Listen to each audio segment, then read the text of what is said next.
Cancer rising. How you doing, Cancer? And so this is your reading for the Pisces eclipse that happened on the 17th or 18th of September, depending on where you live. Apologies for the delay in getting this transit series out. I work with 6-month cycles predominantly. So the messages that come through in these readings are here to serve you over the next 6 months, but you may see the message that comes through here, a level of completion of the bigger cycle at the new moon in Libra. New viewers, hello and welcome. I channel multi-dimensional energies through my body. You just heard the vocal light language and you just saw earlier at the beginning of the reading the physical light language, and all of this brings in healing, attunement and activation codes to the messages that come through. So I read for the rising sign. So for those of you who don't have Cancer in the first house, look to the house that it does fall in your natal chart. Look to the themes of that house. You want to apply those themes as well as all the other meaning you've got going on in the sign of Cancer to the messages that come through in this reading. It will be as if that Cancer energy has now energetically moved to the first house. So the astrology for the rising sign will still link in. You've just got to add on your own natal chart meaning on top of it. As always, take what resonates and leave what doesn't. So this is, where is this happening for you, Cancer rising? This is happening for you in your 9th house.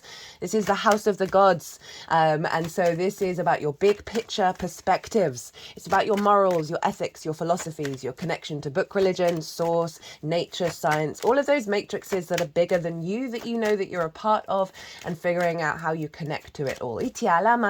Perspective really is the key word for this house. I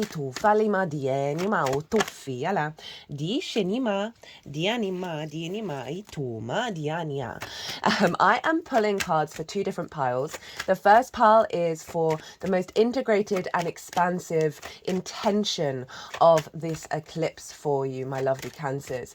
And so the reason why I tap into that energy is so you can then sort of figure out, okay, well, what's the root intention to the things that are going to happen to you, and how you're going to be feeling and how you work with it. And this can then help bring perspective to both the blessings and the challenges. And, you know, if you are feeling a bit confused, coming back to the intention and then applying it to what's going on in your own life. I've done a collective reading for this moon. This moon is pretty wild in terms of the astrology. Ooh. Your cards are coming out very interestingly. We have the 7 of Cups at the bottom of the deck. I'm going to shuffle. There's going to be 2 oracle cards. They've all come out very quick. The quickest out of anyone, to be honest, Cancer, so far. What was I saying?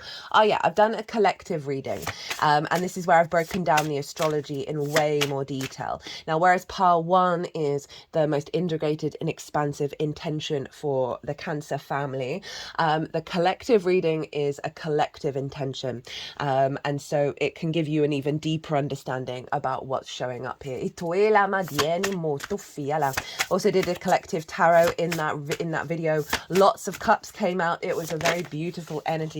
Whoa, Cancer, I have not really seen what these cards are. I'm very intrigued to see what's so desperate to come out and talk to you. Yeah, so as I said, if you want a deeper dive, pause the video. Actually, pause the video if you want a real deep dive. The astrology for this moon is very much linked into what's going on with Pluto at the moment, and the message and the astrology that came through in the Pluto oracle reading in Capricorn. Because Pluto is sextiling Neptune and trine Uranus. Uranus is sextiling Neptune. That formation is locked into this moon because the moon is conjunct Neptune and therefore sextiling Pluto, sextiling Uranus, and connected to that. I'll summarize the core message with it if you don't have the time to go and clock that. I mean, that formation with the 3 out of planets is wild. We're living in a moment where not many people get to live this. And so the inherent message with that, which you want then to apply to what I'm going to talk about in the astrology here, is Pluto is remagnetizing our root id power to the reality of magic. Neptune being, they're all retrograde, by the way. Neptune being retrograde is pulling down the veil that we don't live in a magical reality. It's making it more accessible to us, and that Pluto energy is getting us an alignment of our transformative energy being connected to that, and also the power of the reality of understanding our reality and how to then implement it to our soul's purpose, our soul's path, a very independent energy of Uranus. So that's locked in to this eclipse and the next 6 months, as well as it's a longer term massive cycle for us all, having these wow, having these outer planets all in alignment. So that's the baseline. So if you want a real deep dive, go check out the Pluto Oracle reading, the collective reading for this, and then come back here to see how it relates to the Cancer area of your chart. So I'm just going to go a little quiet for a second, as the energies that I channel are going to put these cards in the order. Itoela madieni motoela diania, itufalieni maitiali motofieni madiania, ishale diele moitiane moitiane moitiane moitiane moitiane moin, chini moitini nama, itoela mia la maotofiala. Right, okay, so we're going to wait a little bit to see what's going on here. Let me talk about the astrology. So the ninth house, you've got the moon, Neptune and Saturn all in your ninth house at the moment. So there's a real recalibration around your perspectives. Now, this is an eclipse, so this marks big endings, completions of a cycle, as well as bringing in a download that we'll then be working with to head into the next part of this cycle. So there's a closing out, perhaps, of perspectives that are distorted and based on fear and survival mechanisms. You may have noticed in the lead up to the eclipse that you may have felt a lot of those perspectives, and since the eclipse, a lot of them have been released, and it's bringing in a higher frequency, right? One of the core messages that came through in the collective reading was this moon is helping us become more intuitively aligned and connected to the crystalline grid. Now, the crystalline grid is the grid work, energetic grid work over the earth that is part of the raising of our consciousness. Now, so many of us, even though we are connected to the crystalline grid, because we are arriving on a planet that's denser in its nature, that is still a lot of old cycles that we restart reconnecting to. So you may feel like you've just been on the hamster wheel of the same old, same old, same old. Now, this moon is activating our capacity, as I say, to intuitively connect to that crystalline grid very naturally. Where we are now connecting more to a more integrated and expansive consciousness in order to create. So you've got that going on with your perspectives. It's overall, but there's a focal point around perspectives, how you connect to the world, how you understand, how you figure things out. As in what mode it is that you go through in order to understand your own perspective. And that's the Piscean energy. It comes out in a non-linear format, right? There's a sense of the ebb and the flow. There's a level of synchronicities. It's kind of a very fluky energy. And so in terms of your perspective, you're able to connect in to the greater source energy, the unconditional love. There may be sort of this boundlessness, right? Of not necessarily having boundaries, being permeated by other people's perspectives, especially the collective emotional understanding. So I can see you doing some deep healing around your emotional body in terms of a sense of feeling safe and secure. I'm really trusting in the fact that the way that you work things out, the way that you perceive the world is going beyond the rational mind. The sort of very sort of scientific data-based energy, right? This is really you tapping into your feelings and observing how the universe is co-creating with you. Now, the ninth house can get a bashing at the moment because of what's going on in the world, where we feel quite disconnected. We can feel a lot of grief, of feeling like, oh, I don't understand, I've got these perspectives, but I'm not engaging with them in the 3D. It's that frustration around that. You may have just felt really worn down, especially having Pisces in the ninth, right? It can be sort of high wizard energy, right? And so when you're operating with people who aren't necessarily connected to that energy very consciously, it can lead to sort of pain and sort of grief and a bit of suffering.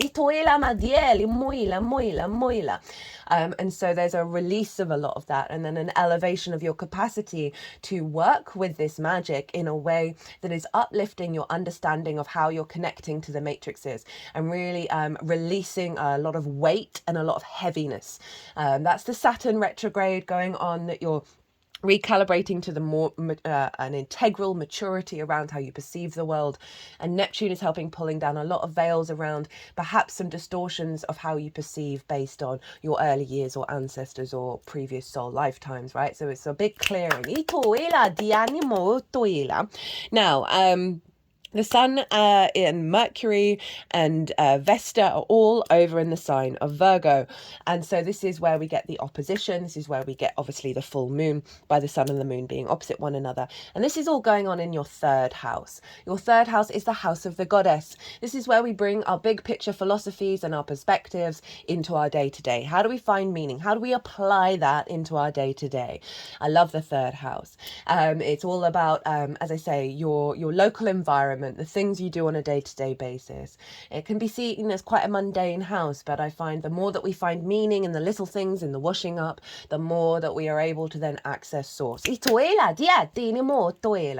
also the house of communication. It's the lens in which you communicate through, right? It is also about schools, short distance trips, all that kind of thing.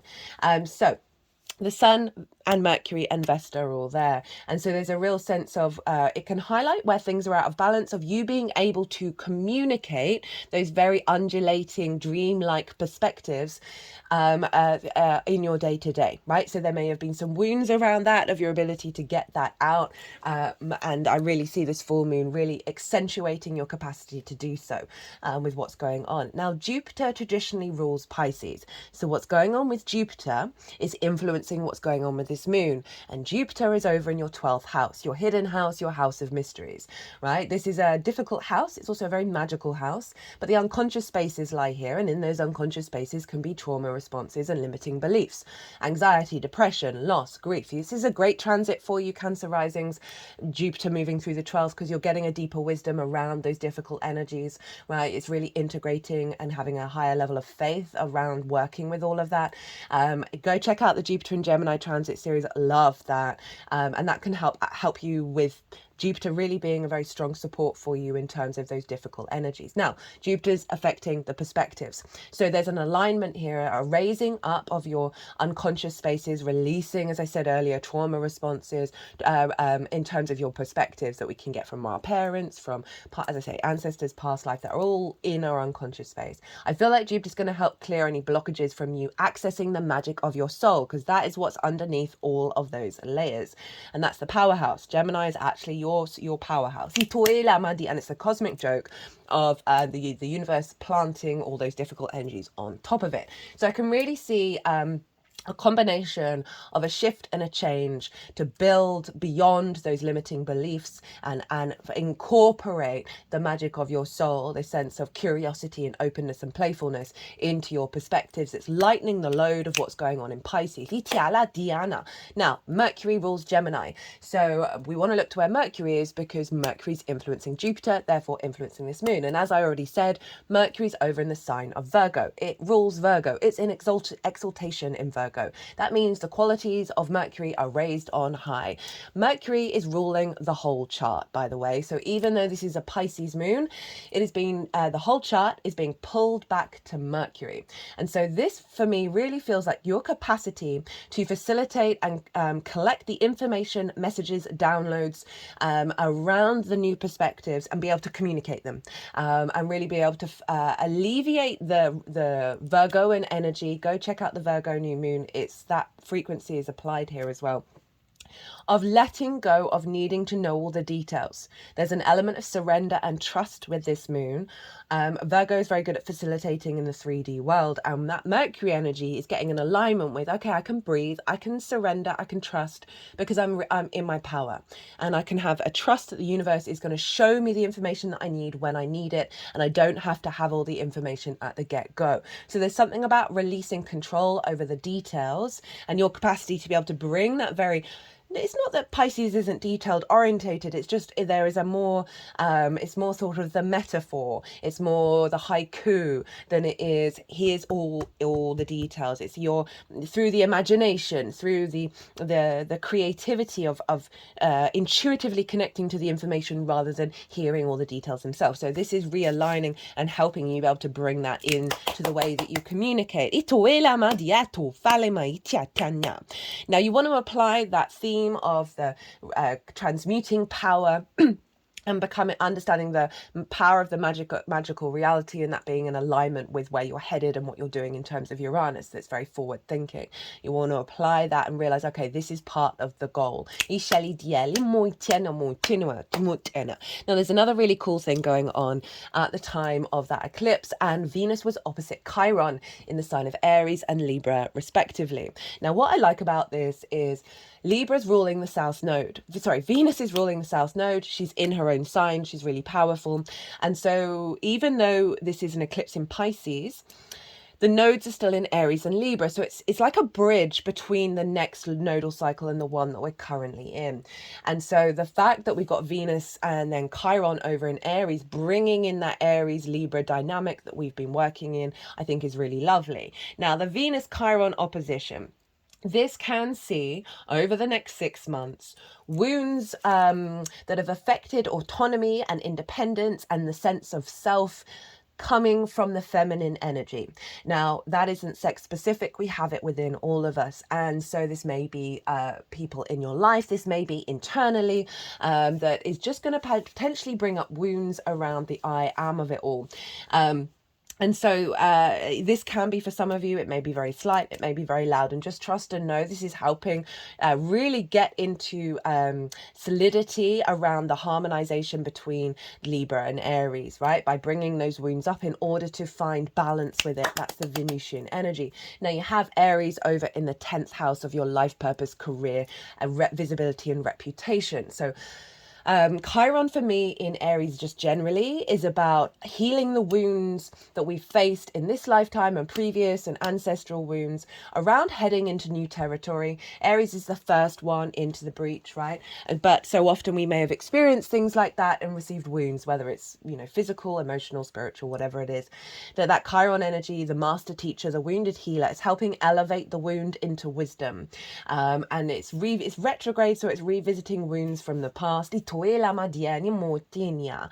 that Venusian energy is in your 4th house of roots, foundations, your ancestors, both blood and soul lineage, your parental figures, the roof over your head, the things you do in private. There's a lot of trauma that can be stored in the 4th house. Venus being there, so it could be someone you live with, where there may be wounds around the freedom in which you want to move with in terms of your career and your life purpose. You may have certain responsibilities.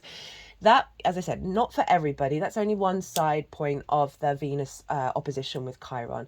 And as I said, that sort of Chiron energy of moving into new territory in terms of Aries, I see Venus really soothing and bringing a balm in your roots and your foundations to soothe that wound and to help you find the wisdom and be able to have the confidence to be able to go out into the new territory. Feeling more grace, more diplomacy, more balance in your home life.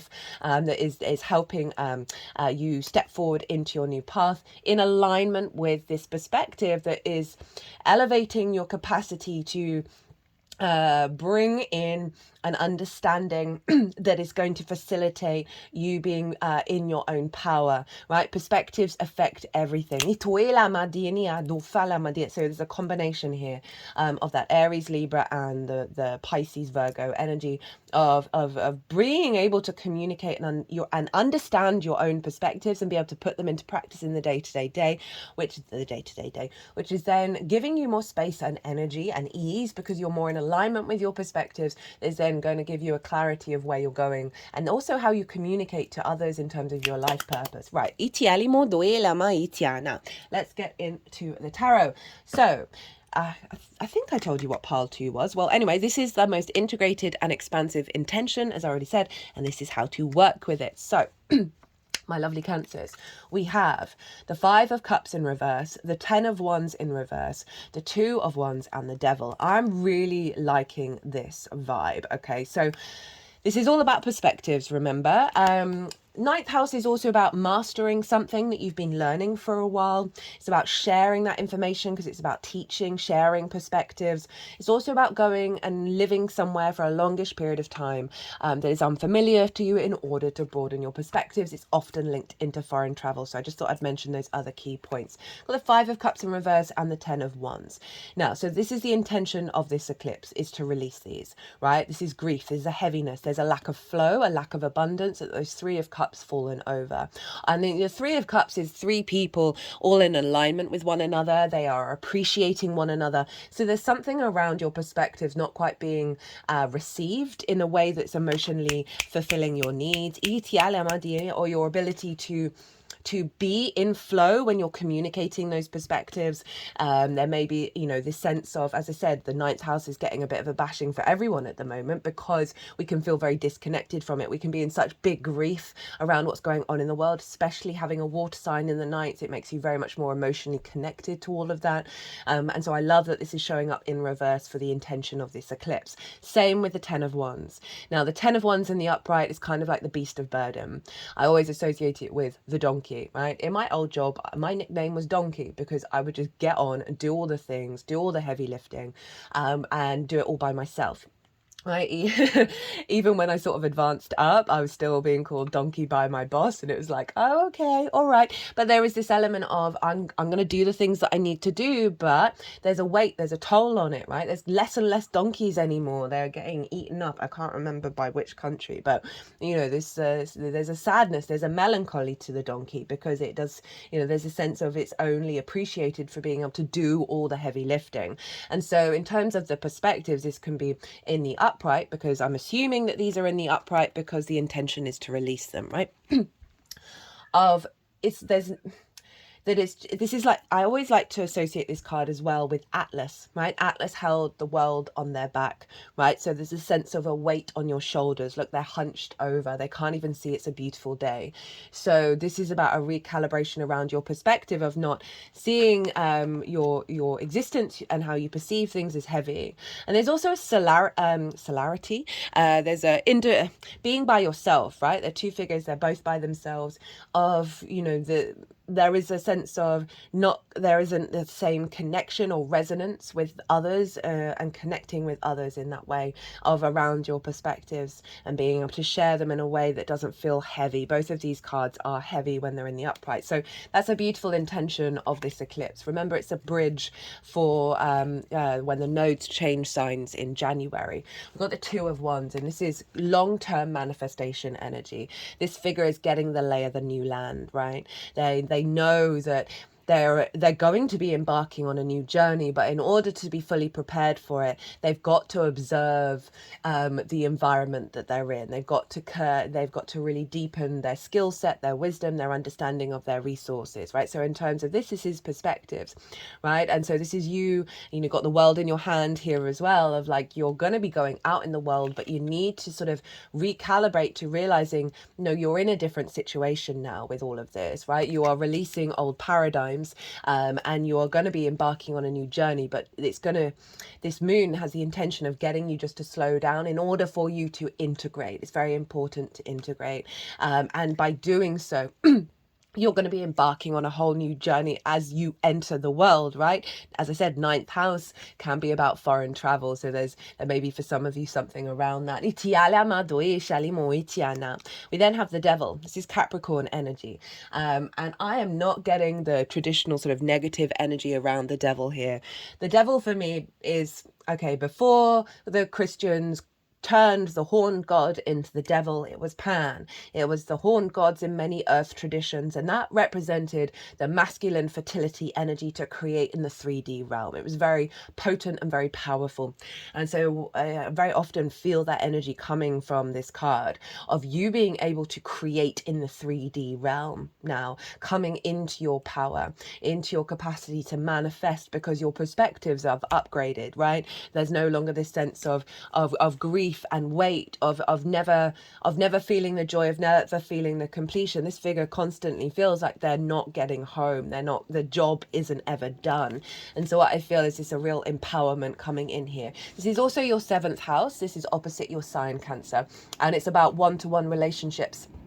And so this can be business partners, one-to-one clients, intimate friends, long-term committed romantic relationships, as well as your relationship with source. So I see a strengthening of connection with people on a one-to-one level around you being able to share your perspectives, right? And being more in your flow and more in alignment with other people and their perspectives. Doesn't necessarily mean that they agree with you, but it's being okay with having your perspective and it not always being agreed with. That is one of the most powerful steps you can take in order to then be in non-conflict, and therefore that means that your energy is allowing other people around you to also not be in conflict and therefore be more open to discussion and debate. It might mean also for some of you of an elevation of your relationship dynamic with your business partner in regards to being on the same page with the perspectives in order to work together. You may be drawing towards you more clients that that resonate with your perspective,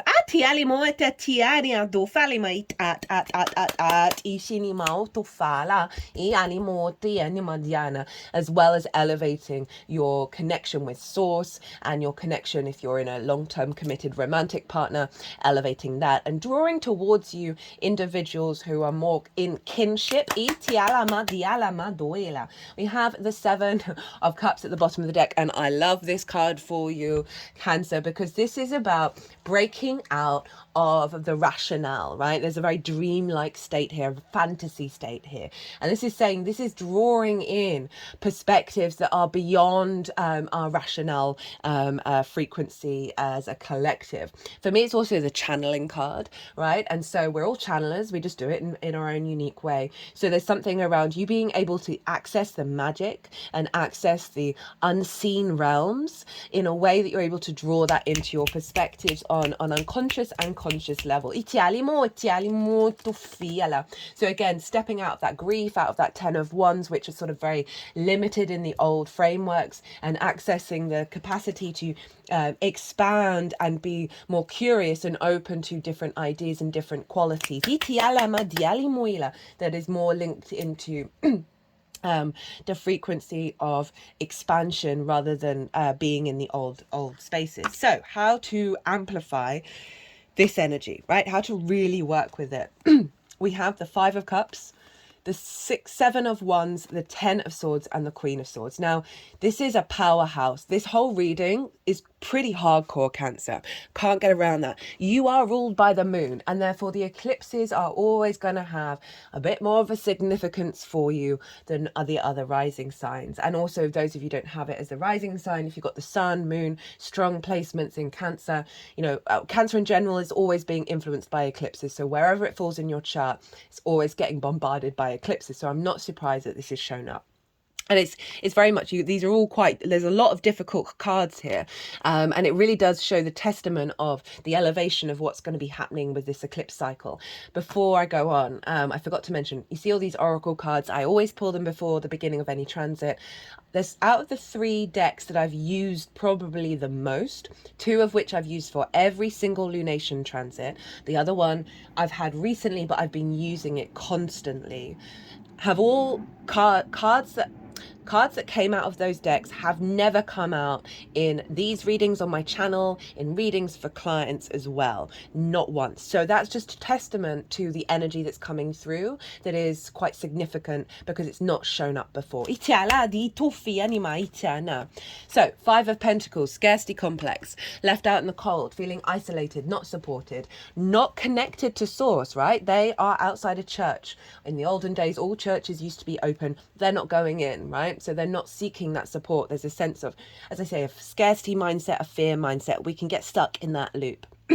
Right, so this can be your perspective of the outside world, right, of perhaps never getting what you need, seeing the pain, seeing the troubles out there, and it just generally having an impact on you in the way that you're perceiving how you materialize in the 3D. Itiala Madiana. We then have the 7 of Wands. For me, this is a real core archetypal energy that we're working through. This figure is on the higher ground. They have something of value, right? They're on a cliff. They've got a good position, but they look so unsteady, and they're just they don't seem to be aware of what it is that they have of value.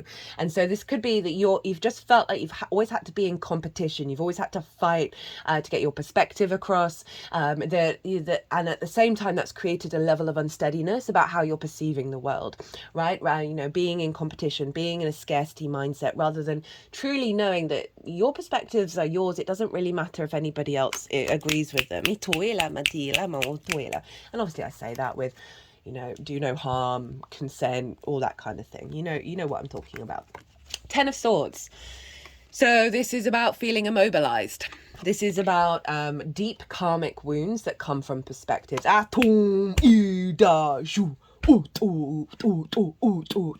They've just run my hand down the back of my down my back, which I always see as like past life energy or past versions of self energy. They have my hand at the sacral chakra, and now at the root. So really clearing some deep wounds, perspectives, ideas, constructs. You know, there's a level of betrayal here because they're all in the back, but this is just things that have immobilized you in this lifetime, right? They're all along the spine, which is very karmic. And so there's an element of, you know, perhaps feeling very, very restricted in the way that you move through the world and understand those matrices.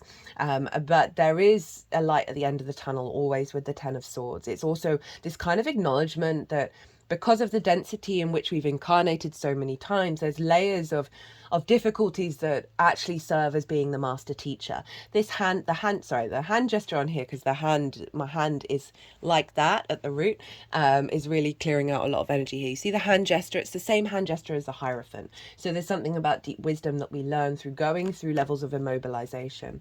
Now, Queen of Swords is pretty much a very similar message to the first part.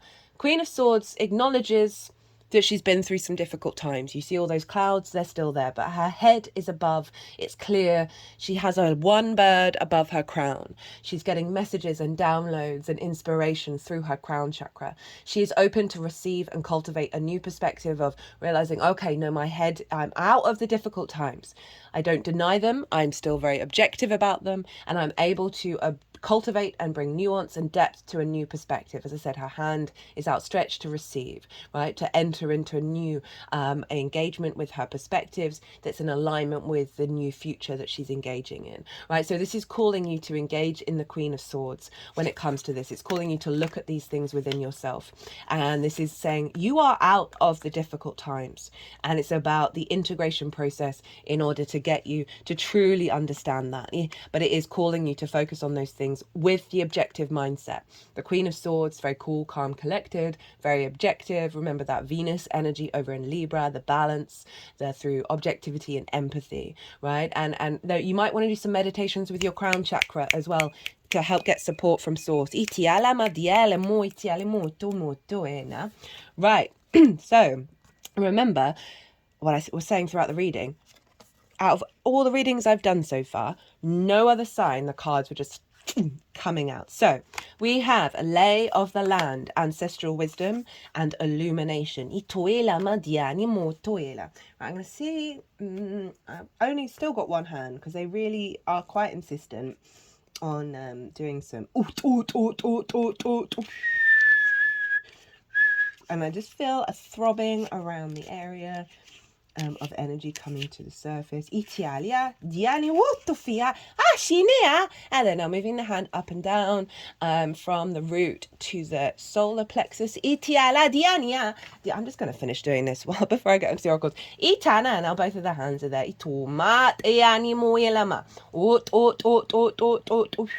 They did some releases with the sacral chakra, the solar plexus, and they're now linking the heart. They're opening the front of my heart space and bringing that energy to the back. Now they're bringing the front heart chakra energy up to the throat chakra at the front. So again, tying in that third house perspectives, the capacity to communicate them. They drew some energy from the back of my throat chakra to the front, and I've now put it in the heart. This card is power place. This is a little carnelian wolf.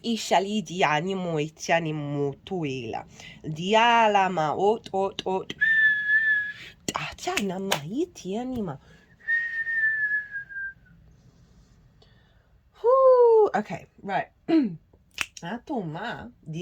Let's get on with they're now shaking my back right now. Lay of the land, past lessons, being well informed, ancestral wisdom. Sorry for the card shaking, my legs are shaking at the moment. There are times when you're meant to discover and explore new terrain in your life, even to be part of a wave of change. This is one of those times, and what you're contemplating is perhaps new to you, but others have laid well-worn paths and left wisdom for you to rely and reflect on. This is so you have a better understanding of the potentials and possible pitfalls on your journey. When you know the lay of the land, you are better able to fully experience what is being offered to you. This is a wonderful time to seek a mentor or good advice from an expert or elder. That way you'll be able to meet life's opportunities and challenges well informed. Knowing you have a map, now you can be curious about what else is here. This is the path that promises success in all areas. Where others before you have dared to tread, you will discover the treasure they have left behind for you to make your own. So I'm thinking of how Venus is in the fourth, right, of the ancestors. And there's something about her capacity to bring that energy in, a sense of, as I said, that balm in your root system. That then means that you're intuitively collecting that wisdom to help you along this path, right? This path that is more fantastical, that is more out of the realms of what you already know. You know, time's happening all at once. So the ancestors are here with us now. The future incarnations are here with us now. So all that information is along those pathways. It's just setting the intentions and opening the space to be able to access that wisdom. So you might want to do that with your crown chakra meditations of bringing in the wisdom of the ancestors to help support you. But overall, that is saying, yes, you're going to be starting on a new path, but in terms of how you perceive the world, but it's coming with a lot of support, illumination, working on our light moves. You've probably heard this before. Maybe it was from someone in the tie-dye tank top at a music festival, or maybe from famed astronomer Carl Sagan. We are made of literal star stuff. Oxygen, carbon, hydrogen, nitrogen, calcium, phosphorus, potassium, sulfur, sodium, chlorine, magnesium, and trace elements. We are stars in a vessel. We are made of light, and as we get connected to that light, we can imagine consciously letting it flood our systems. You might imagine that it's coming in through the top of your head. Oh, you can't make it up. You cannot make it up. Where